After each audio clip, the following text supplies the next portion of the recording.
Hey everybody, Alyssa here at Preferred Physical Therapy, where we help people aged 40 plus stay active and independent, live free from painkillers, and avoid surgery. Today I'm going to talk more in depth about what I mentioned in my Technique Tuesday video as to why our scapular muscles, or our shoulder blade, is important for that positioning and that stability in our shoulder. So when we think of the stability in our shoulder, we often think of those rotator cuff muscles. Those four big muscles that everyone mentions when they hear, like rotator cuff tears, all of those things, which those muscles are important. They play a big role in that stabilization of our shoulder. However, if we have issues with our scapula or where the positioning of our shoulder blade, that predisposes us to increased issues with our rotator cuff, whether that be tendinopathies or tears or other things like that. It also can lead us to being just less powerful. Our performance may decrease, especially if we're active, maybe athletes, things like that.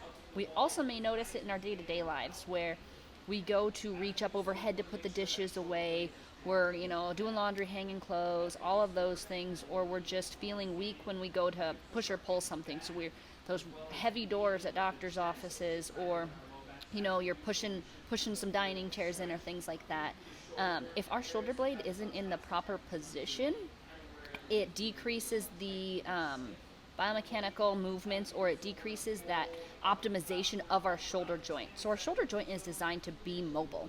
We're designed to have a lot of range of motion over there.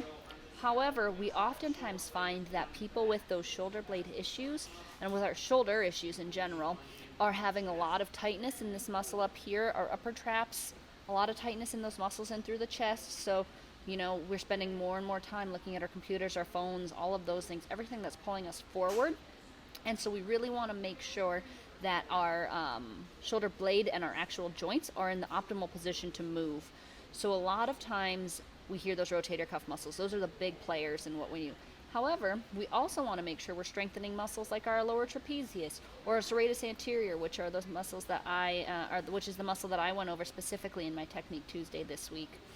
What we tend to find is that those people with poor shoulder blade mobility are those who have more of those rotator cuff injuries, the biceps tendonitis. They get a lot of that where they feel like they just have a muscle knot up there that they can't get rid of. And so what we need to do is to make sure that we're balanced. Not that we should overtrain one or the other, but with our shoulder blade especially, it's so important of that co-contraction or that coupling, that everything is very in sync and both strong and yet mobile at the same time. So it's a very intricate area, many muscles attached at our shoulder blade.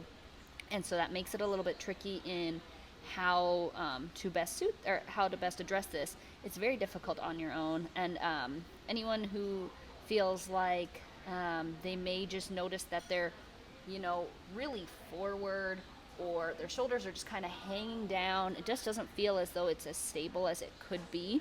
I really urge you to reach out to somebody, anybody, whether it's your physical therapist, your doctor, somebody like an athletic trainer or personal trainer, somebody just to help get you on the right track to make sure that you're doing everything you can to be keeping your shoulders and your posture as good as possible, because the whole function of our shoulder is to help us move our hand, basically.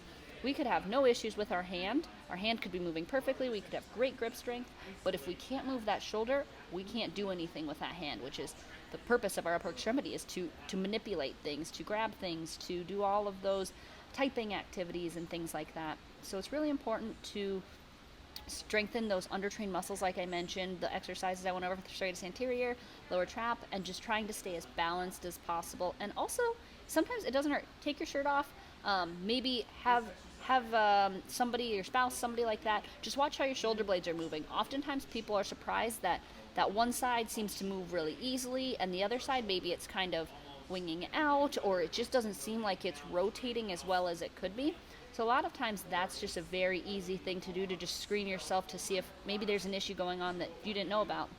If you have any other questions, please reach out to us, give us a call, shoot us a text, drop a comment, subscribe to our YouTube channel so you don't miss any of these videos, and I hope you have a good week. Thanks.